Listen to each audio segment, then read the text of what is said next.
Python में file transfer कैसे किया जाएगा, एक फाइल का डेटा दूसरे फाइल में हम कॉपी कैसे करेंगे वो देखना है। तो फिलहाल हम डेस्कटॉप में दो टेक्स्ट फाइल बना के रखे हैं।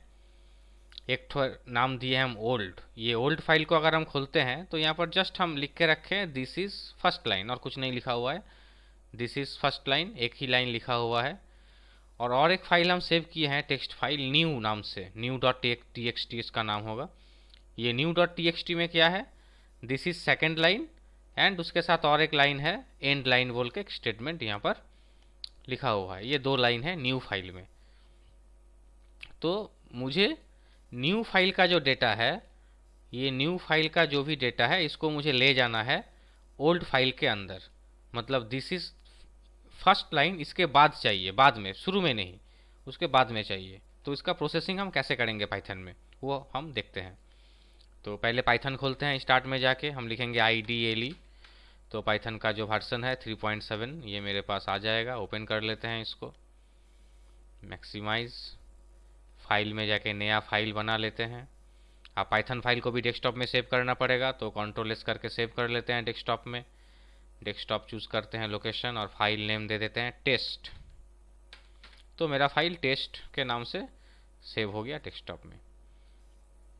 तो क्या करेंगे हम क्या बताए थे, ओल्ड फाइल में हम लाएंगे न्यू फाइल का डेटा। तो पहले ओल्ड फाइल को खोलते हैं, ओपन करते हैं, F1 नाम देते हैं, फाइल 1। फाइल 1 में हम ओपन करते हैं ओल्ड डॉट txt, और इसमें मुझे लिखना है ओल्ड वाला फाइल में क्या करना है, न्यू वाला फाइल का डेटा को ट्रांसफ़र करना है। मतलब यहाँ पर राइट फैसिलिटी चाहिए, रीड फैसिलिटी लेके हम उस फाइल में लिख नहीं सकते, इसीलिए R+ देना पड़ेगा। R लिखेंगे तो वो रीड फैसिलिटी होगा। प्रीवियस क्लास में देखे हैं आप लोग, सब फंक्शन हम क्लियर किए हैं, R से क्या होता है और सिर्फ R+ से क्या होता है, अपेंड क्या होता है, सब क्लियर किया गया है। आप स्ट्रिंग 1 S1 में हम क्या लाएंगे, उस फाइल का जो डेटा है उसको उठा के लाएंगे। किस फाइल को, ओल्ड फाइल को। तो हम यहाँ पर लिखेंगे F1 डॉट रीड। रीड नहीं करते तो भी चलता, मेरा फाइल ट्रांसफ़र करने के लिए रीड करना ज़रूरी नहीं है। लेकिन हम जो कॉन्सेप्ट बताए थे, जो ओल्ड फाइल में जो डेटा है उस डेटा के बाद में नया डेटा आएगा, तो बाद में लाने के लिए हम लोग देखे हैं प्रीवियस क्लास में रीड करना ज़रूरी है। 1 बाय 1 कैरेक्टर रीड होने के बाद जब नया कैरेक्टर घुसता है तो एंड ऑफ लाइन वो बैठता है। अगर विदाउट रीड अगर हम कुछ लिखते हैं तो क्या होता है, शुरू में वो कैरेक्टर बैठ जाता है और ओवर राइटिंग हो जाता है, पुराना वाला मिट जाता है। ये प्रीवियस क्लास में हम समझाए थे। अगर किसी को प्रॉब्लम है, कुछ डाउट्स है, तो प्रीवियस जो वीडियोस है उसको देखना पड़ेगा, जिसमें R और R+ के बारे में बताया गया है पाइथन में, उसको पहले क्लियर करना पड़ेगा।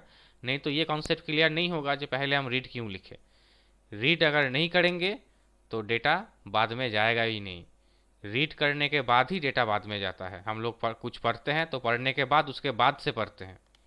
पाइथन क्या करेगा, रीड फैसिलिटी से एक एक कैरेक्टर पढ़ेगा, उसके बाद जो भी लिखना होगा उसके बाद होगा। अब हम F2 नाम देते हैं, दूसरा फाइल को भी ओपन कर लेते हैं सेम टू सेम। मेरा दूसरा फाइल का नाम है न्यू डॉट txt, तो देना ही है क्योंकि एक्सटेंशन नेम है। अब न्यू फाइल में कुछ लिखना नहीं है तो इसको हम R फैसिलिटी देते हैं, R। ये सिर्फ रीडेबल रखते हैं। अब उस फाइल का डेटा को रीड करते हैं तो S2 में उठा के लाते हैं उसको, उसमें हम लिखेंगे F2 डॉट रीड।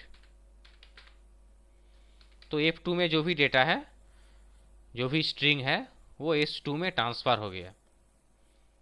अब क्या करना है, S2 में जो डेटा ट्रांसफ़र हुआ है उसको मुझे फाइल 1 में भेजना है। S2 में किसका डेटा है, S2 में न्यू डॉट txt का डेटा है, जिसको मुझे भेजना है ओल्ड डॉट txt में। मतलब लिखेंगे किस में, तब राइट फैसिलिटी किस में है, ओल्ड वाला फाइल में है। और ओल्ड वाला फाइल यहाँ पर ओपन हुआ है F1 से, तो यहाँ पर मुझे लिखना पड़ेगा F1 डॉट राइट। F1 में मेरा राइट फैसिलिटी है, हम लिख सकते हैं, कुछ भी लिख सकते हैं। यहाँ पर अगर हम लिख देंगे स्वास्तिक, आप प्रीवियस वीडियो में देखे हैं, तो मेरा जो फाइल है ओल्ड डॉट txt उसके पीछे स्वास्तिक आ जाएगा। जो लिखा हुआ है वहाँ पर दिस इज़ फर्स्ट लाइन लिखा हुआ है तो वहाँ पर दिखाएगा दिस इज़ फर्स्ट लाइन स्वास्तिक। जो भी लिखेंगे हम लिख सकते हैं। तो यहाँ पर हम मैन्युअली कुछ नहीं लिखेंगे, यहाँ पर हम लिखेंगे S2। अगर कोटेशन के अंदर गलती से S2 लिख देंगे तो क्या होगा, कोटेशन का मतलब होता है कांस्टेंट, तो S2 वहाँ पर ट्रांसफर हो जाएगा S2, तब वैल्यू ऑफ S2 नहीं जाएगा। तो इसको मुझे कोटेशन के बाहर लिखना पड़ेगा S2, क्योंकि S2 में क्या है, new.txt फाइल का डेटा है और उस डेटा को हम राइट कर रहे हैं f1.write। तो यहाँ पर राइट हो जाएगा। राइट होने के बाद हम f1 को क्लोज कर देते हैं, f1.close। उसके साथ साथ f2 को भी क्लोज कर देंगे। दोनों फाइल को लेके मेरा कोई फ़ायदा नहीं है, मेरा डेटा ट्रांसफ़र हो गया। f1 में डेटा ट्रांसफ़र हो गया f2 का, यहाँ पर जो स्ट्रिंग 2 है S2 है, उसमें f2 का डेटा मौजूद है जो मेरा सेव है new.txt बोल के। new.txt फाइल ओपन किए हैं f2 नाम से और f2 का डेटा को हम रीड किए हैं S2 के नाम से। वही S2 मतलब वही डेटा f1 में राइट हो गया। इसको सेव करते हैं कंट्रोल एस कीबोर्ड से, पहले एग्जीक्यूट करते हैं, F5 कीबोर्ड से हम प्रेस करेंगे फंक्शन 5, तो मेरा फाइल एग्जीक्यूट हो गया। अगर कुछ एरर रहता तो एरर उठ के आता, कुछ नहीं आया मतलब मेरा प्रोग्राम में कोई एरर नहीं है, मेरा फाइल ठीक ठाक एग्जीक्यूट हो गया। अब इसको बंद करते हैं, मिनिमाइज करते हैं, फाइल को खोल के देखते हैं, ओल्ड फाइल को खोल के देखते हैं जिसमें राइट फैसिलिटी हुआ था, जिसमें राइट हुआ था। डबल क्लिक कीजिए तो ओल्ड में क्या था मेरा लिखा हुआ, शुरू में दिस इज फर्स्ट लाइन यही लिखा हुआ था।